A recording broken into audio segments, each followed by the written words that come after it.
Greetings to you all and welcome to our YouTube channel. Today we'll be handling how to manage your mental health and well-being during this coronavirus COVID-19 pandemic.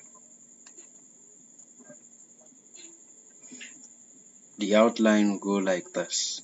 We'll talk about what COVID-19 is, what is mental health and how is it related to COVID-19, how to manage mental health during COVID-19 pandemic, and then we'll end with a brief conclusion. So, what is COVID-19? Coronavirus disease COVID-19 is an infectious disease caused by a newly discovered coronavirus.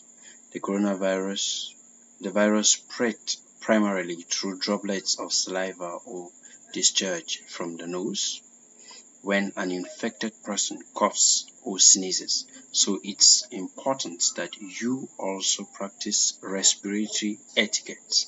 For example, by coughing into a flexed elbow. At this time when the entire world is affected by this coronavirus, there are no specific vaccines or treatments for coronavirus COVID-19. It is important to note that there are many ongoing clinical trials evaluating potential treatments.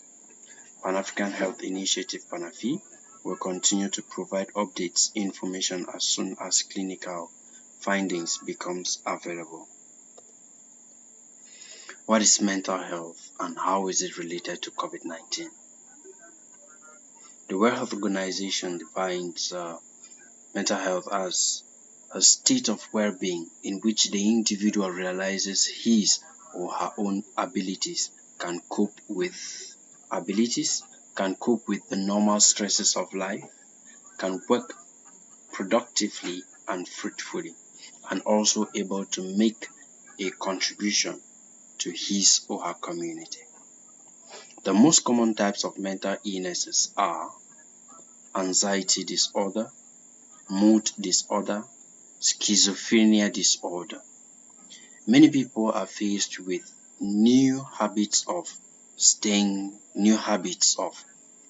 at home, constantly washing their hands, taking several measures to improve their sanitary conditions, and coping with kids who stay at home during school hours, working from home, which is also a new habit, slow turnover during businesses, and so many other new habits. This keeps their sense of resilience. Feeling increasingly frayed. When our minds are consumed by the spread of coronavirus, its impact on our health, loved ones, home countries, economies, students, it's quite enormous. Now, how do we maintain our own mental health and well-being and that of our community during this COVID virus? It is important to note that I will highlight several measures which we will need to take in order to make sure that our mental health and well-being is balanced during this period. The very first one we're talking about is how to manage your expectations. We should not at any point in time underestimate the cognitive and emotional load that comes with COVID-19 or the impact it will have on our community, at least in the short term. These may include we may have difficulties concentrating, low motivations of our own self objectives or general objectives, and a state of distraction. However, we will adapt but it will take time. So you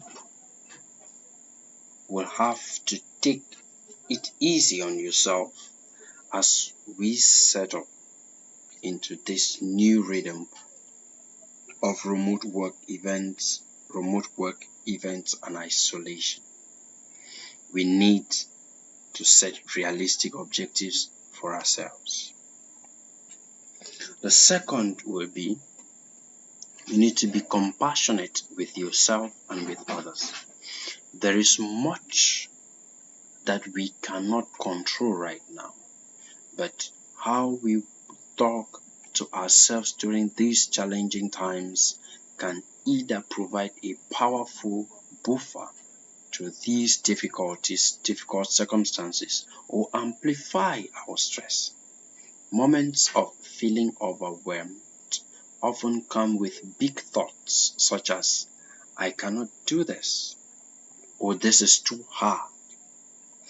This pandemic will cause a lot of stress for many of us, and we cannot be our best selves at the time, all the time. But we can ask for help or reach out for help when it's asked for. Third, proactively manage your stressful. Try to lay a solid foundation for your mental health and well-being by prioritizing your sleep and practice good sleep hygiene. For example, avoid blue lights before the bed and maintain a routine around your sleep and wake time. B. Eat well. Be conscious that you might be inclined to lean on alcohol or other indulgences to manage stress. This is understandable but potentially damaging to the lungs. Exercise. It will lower your stress level, help you to better regulate your emotions, and improve your sleep. Routine is your friend. It helps to manage anxiety, and it will help you to adapt more quickly to this current reality. Create clear distinctions between work and non-work time, ideally in both your physical workspace and your head space. Find something to do that is not work and is not virus related, that brings you joy. Working in short bursts with clear breaks will help you maintain your clarity of thoughts. Maintain connection. Even the most introverted individual needs some sense of connection to others for our mental as well as our physical health. Many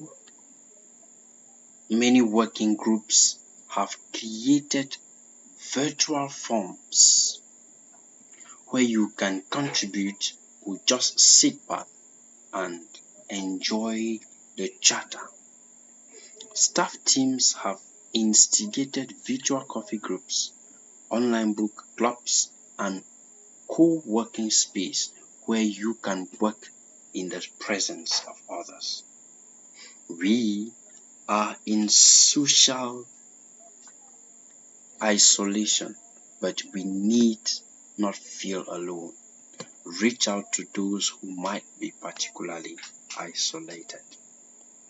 Know your red flags. One way to manage moments of distress is to identify key thoughts or physical sensations that tend to contribute to your cycle of distress and feelings of being overwhelmed. Our thoughts Why can't I concentrate? Feelings, frustration, worry, sadness, physical sensation, tension, upset stomach, jitters, and actions such as compulsively checking the latest COVID-19 statistics. Each feed into and amplify these negative emotional spirals. Addressing one aspect of this loop by, for example, actively reducing the physical symptoms. I use box breathing. Breathe in for 4 counts.